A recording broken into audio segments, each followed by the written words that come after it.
So here I have 7 silver coins apparently. Now I want to check if this is pure silver as the jeweler had claimed. So I will be finding out the density of this silver, and for this let's first measure the mass.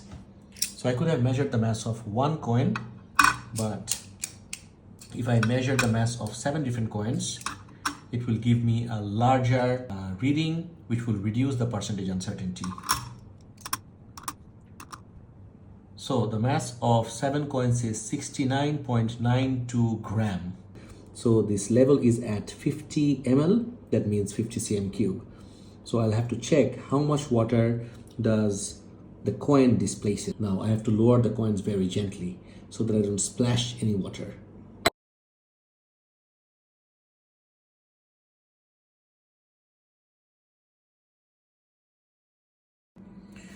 So the accepted value of density that we found online was 10.5 gram per cm cube. Now let's do our calculation.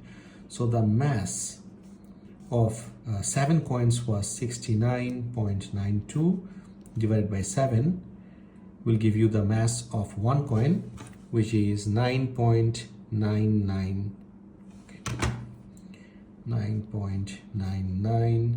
gram, and the volume displaced by the 7 coins was around 7 cm cube. Divided by 7 will give me the volume of one coin, which is 1 cm cube. Now as we all know, density equals mass by volume.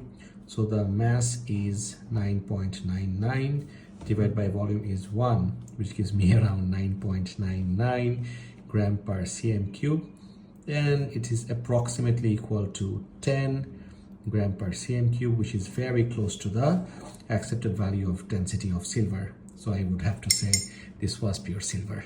Thanks for watching, and don't forget to subscribe.